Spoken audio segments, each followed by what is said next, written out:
సత్తెనపల్లి నియోజకవర్గ YCP MLA అభ్యర్థి మాజీ మంత్రి అంబటి రాంబాబు మీడియా సమావేశంలో మాట్లాడుతూ టీడీపీ అధ్యక్షుడు నారా చంద్రబాబు నాయుడు బీజేపీ రాష్ట్ర అధ్యక్షురాలు పురంధేశ్వరిపై మండిపడ్డారు. రాష్ట్రంలో ఎన్నికల రోజున పోలింగ్ బూత్లను ఆక్యుపై చేసుకోవాలని ఈవీఎంలను పగలగొట్టాలనే ఉద్దేశంతో దాడులు జరిగాయన్నారు.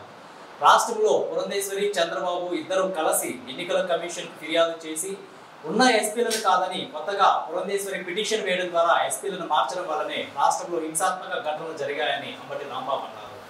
ఎస్పీలను మారిస్తే మారిన ఎస్పీలు బాగా పనిచేయాలి కదా, అలా ఎందుకు జరగలేదని ప్రశ్నించారు.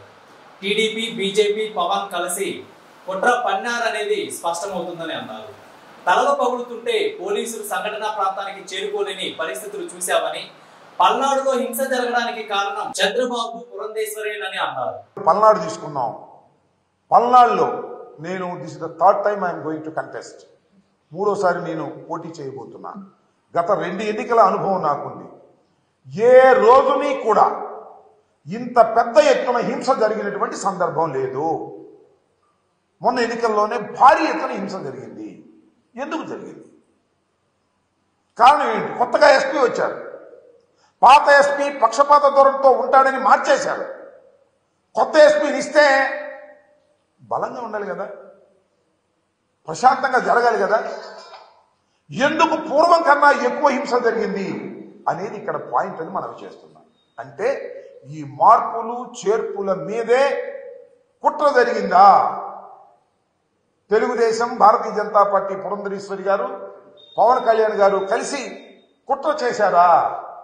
కుట్ర చేసి ఈ పిటిషన్లు పెట్టి ఏదో ఒక విధంగా తాము తమ ఓట్లను, ఫాల్స్ ఓట్లను గందరగోళాలు చేసి ఓట్లు వేయించుకోవడం ద్వారా గెలవాలని అనుకున్నారా అనేటువంటి సందేహాలు కలుగుతా ఉన్నాయి. ముఖ్యంగా పల్నాడులోకి వస్తే నరసరావుపేట పార్లమెంటు నియోజకవర్గం వైఎస్ఆర్ కాంగ్రెస్ పార్టీకి చాలా strong constituency. Everybody knows it. 7కి 7 గెలిచాం పోయిన ఎన్నికల్లో. ఇవాళ కూడా 7కి 7 గెలిచే పరిస్థితి ఉన్నది అని మాకన్నా బాగా తెలిసిన వ్యక్తి అటు పోటీ చేసిన మా పార్టీ వ్యక్తి ఉన్నదాకా. కాబట్టి దీన్ని ఏదో ఒక విధంగా నలిపేయాలి అనేటువంటి కుట్రతో ఇదంతా చేశారనేటువంటి భావన కలుగుతోంది. చాలా చిత్రమైన విచిత్రమైన సంఘటన ఏమిటంటే, ఎన్నికల కమిషన్ ఎవరినైతే అపాయింట్ చేశారో ఎస్పీలుగా వాళ్ళని సస్పెండ్ చేసే పరిస్థితి వచ్చింది. ఇది చరిత్రలో నేను ఇప్పుడు ఎక్కడ చూడలా. ఎన్నికల కమిషన్ అంతకు ముందు ఉన్నటువంటి ఐపీఎస్ ఆఫీసర్లు పక్షపాతంగా వ్యవహరిస్తారేమో అనే అనుమానంతో మంచి చరిత్ర కలిగినటువంటి ఐపీఎస్ ఆఫీసర్లను ఎస్పీలుగా వేస్తే వాళ్ళు విధి నిర్వహణలో ఫెయిల్ అయ్యారని భావించి, ప్రాథమిక సమాచారం ఉందని భావించి వాళ్ళని సస్పెండ్ చేశారు. ఊరినే బదిలీ కూడా కాదు, they suspended from the service at present. ఎంత విచిత్రమైన విషయం. దీన్ని ఏ విధంగా భారత ప్రజాస్వామ్యంలో భావించాలని అడుగుతా ఉన్నా. దీని వెనుక నేను ఒకటే మనవి చేస్తున్నా. నేను ఓడిపోతాను అని అనుకున్న రోజున నారా చంద్రబాబు నాయుడు గారు రాక్షసంగా వ్యవహరిస్తాడు. తనకు అధికారం రాదు అనుకున్నప్పుడు హింసను ప్రజ్వలింపజేస్తాడు. ఇది నారా చంద్రబాబు నాయుడు గారి చరిత్ర. ఇవాళ పలనాడులో హింస జరగడానికి కారణం నారా చంద్రబాబు నాయుడు గారు, అదేవిధంగా పురంధరేశ్వరి గారు. ఇక్కడ మార్పుల వల్లే ఇంత హింస జరిగిందని నేను మనవి చేస్తున్నాను. ఎంత ఆశ్చర్యం అండి. పోలింగ్ రోజున అలో లక్ష్మణ అని అల్లాడుతుంటే, తలలు పగిలిపోతుంటే పోలీసులు రీచుకోలేకపోయారు. కొన్ని ప్రాంతాల్లో మాచర్లలో కానీ, లేకపోతే మన గురజాలలో కానీ, నర్సరావుపేటలో కానీ, సత్తెనపల్లిలో కానీ కొన్ని ప్రాంతాలు వెళుతుంటే అక్కడికి పోలీసులు రీచ్ కాల. కొట్టుకుని ఆగిపోయి చాలే ఆగిపోయారు. ఇది పరిస్థితి. ఒక ఎమ్మెల్యే ఇంటి మీద రాళ్లు వేసే పరిస్థితి. నర్సరావుపేటలో ఎమ్మెల్యే ఇంటి మీదకి వెళ్ళి దూకి కార్లు పగలగొట్టి చేసినటువంటి సందర్భం. అదేవిధంగా నాకు సంబంధించి నా చీఫ్ ఎలక్షన్ ఏజెంట్ నా సన్నిలా వెళితే కారు మొత్తం పగలగొట్టారు. కంప్లైంట్ చేస్తే పోలీసులు రారు, కేసు రిజిస్టర్ చేశారు. దీనికి పోటీగా మనం కేసు రిజిస్టర్ చేయాలని ఒత్తిడి చేస్తూనే దర్జీ చేయాలనుకుంటున్నారు. ఎందుకంటే ఆ కారు అద్దాలు బయలుపోయినాయి కదా, మాలుడు కంప్లైంట్ ఇచ్చాడు కదా. మాలుడు కంప్లైంట్ ఇస్తే వాళ్ళు కూడా మా ఇంకో కంప్లైంట్ ఇచ్చి వాళ్ళు తీసుకోమంటున్నారు.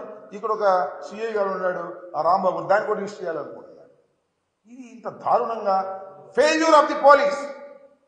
దారుణంగా ఫెయిల్యూర్ అయ్యి ఎన్నికల సమయంలో ఫెయిల్యూర్ అయింది ఇక్కడ పల్నాడులో పోలీస్ వ్యవస్థ.